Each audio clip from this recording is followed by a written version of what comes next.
Bonjour, je vous propose une vidéo sur l'évaluation d'un brevet. Ça va être l'occasion de mettre en œuvre une fois de plus la formule de Black-Scholes, on va même dire ici de Black-Scholes-Merton, pour résoudre une problématique de finance d'entreprise. Alors commençons par rappeler ce qu'est un brevet. Un brevet, c'est un actif incorporel, par exemple une formule qui permet de fabriquer des produits, des médicaments par exemple, dans l'industrie pharmaceutique.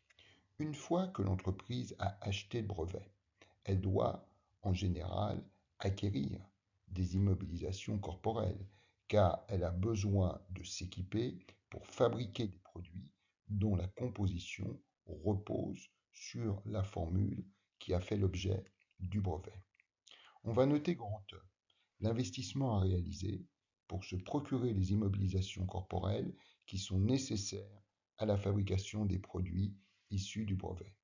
Et on va noter grand S, la somme des cash flows futurs actualisés générés par l'exploitation du brevet. Alors ces cash flows futurs correspondent en fait à la différence entre deux séries de flux de trésorerie.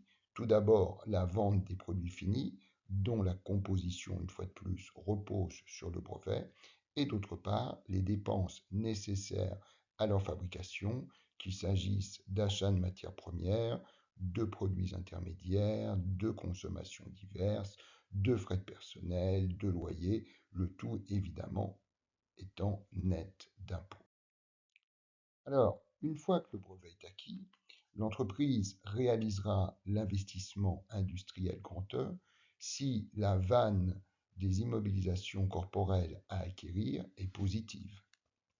En d'autres termes, l'entreprise investit si, sur la base des prévisions de cash flow futurs, grand S, somme des cash flows futurs actualisés, est supérieure à grand E, investissement initial. En revanche, si, sur la base des prévisions de cash flow futurs, grand S, somme des cash flows futurs actualisés, est inférieure à grand E, investissement réalisé, alors l'entreprise n'investit pas immédiatement, sinon elle détruirait de la valeur. La propriété du brevet confère donc implicitement à l'entreprise une option d'investir le montant grand E dans des immobilisations corporelles dont la valeur économique pour l'entreprise, somme des cash flows futurs actualisés, est égale à grand S. Alors, la valeur du brevet est alors égale à la prime d'un call valorisée par la formule de Merton. Alors, le brevet a une durée de vie finie qu'on va noter taux, et au bout de taux année, la formule qui permet de fabriquer les produits, la formule qui a fait l'objet du brevet, passe alors dans le domaine public, d'où la notion de durée de vie finie.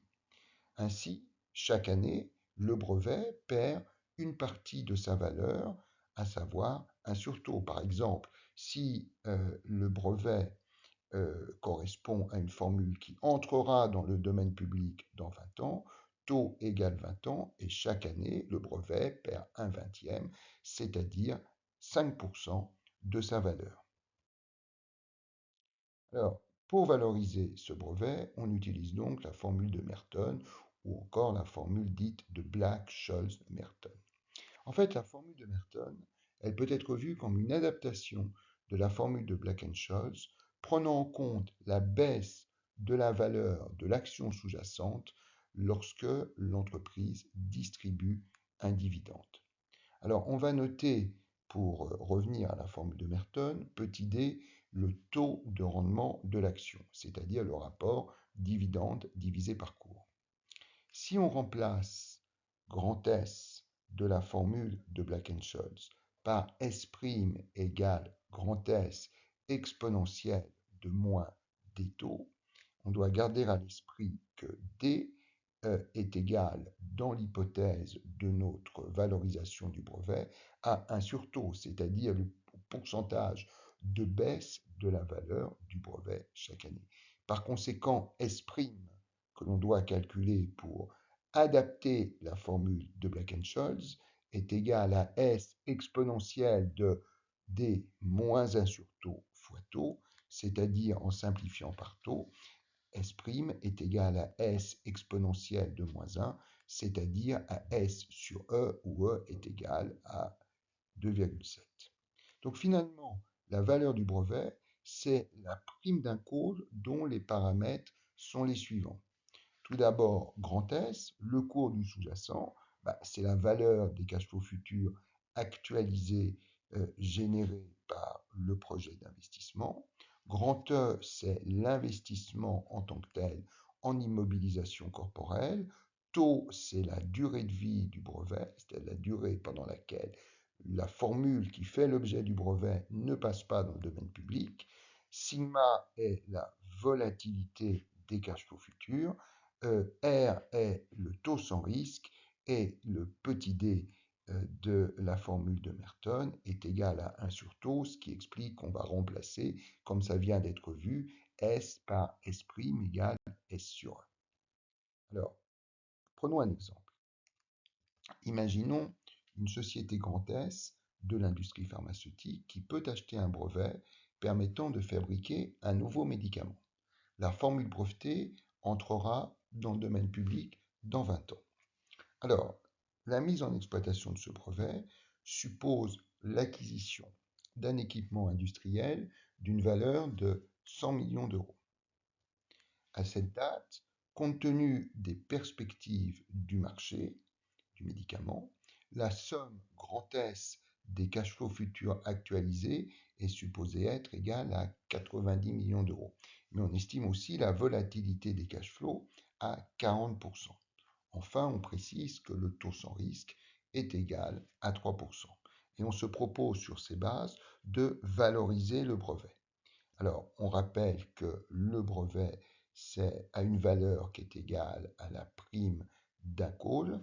Grand S, le cours du sous-jacent, c'est évidemment la valeur des cash flows futurs actualisés, c'est-à-dire la valeur pour l'entreprise de l'équipement industriel sur la base de ce que ça va coûter de l'utiliser et de ce que ça va rapporter en termes de chiffre d'affaires, donc S égale 90. Le prix d'exercice de ce call, c'est le montant à investir, grand E égale 100. La volatilité du sous-jacent ou la volatilité des cash flows est de 40%, donc sigma égale 40%. La durée de vie du brevet est estimée à 20 ans. Et enfin, le taux sans risque est de 3%. Alors, si on fait maintenant le calcul de la valeur du brevet, on commence par remplacer dans la formule de Black-Scholes pour s'inscrire dans la logique de la formule de Merton, grand S par S' égale S sur E. S, c'est 90, E, c'est 2,7, donc S sur E, 90 sur 2,7 égale 33.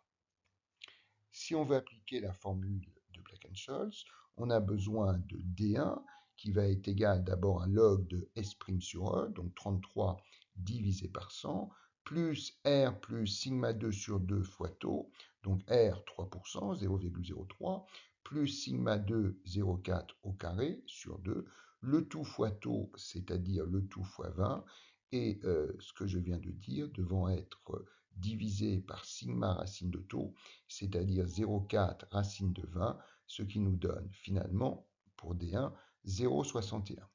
D2 est égal à D1 moins sigma racine de taux, donc D1 0,61 moins sigma racine de taux 0,4 fois racine de 20, ce qui nous donne moins 1,18.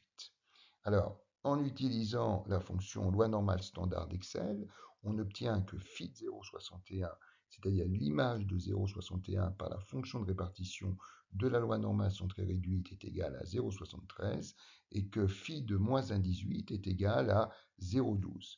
Par conséquent, la prime du call recherché est égale d'abord à S' phi de D1, donc S' 33 que multiplie phi de D1 0,73, moins E exponentielle de moins R taux phi de D2, donc E 100 que multiplie exponentielle de moins R taux, ça nous donne exponentielle de moins 0,03 fois 20, le tout fois phi de D2 0,12 et ce résultat est de 18. Ça veut dire en conclusion que, puisqu'on raisonne en millions d'euros, la valeur du brevet est égale à 18 millions d'euros.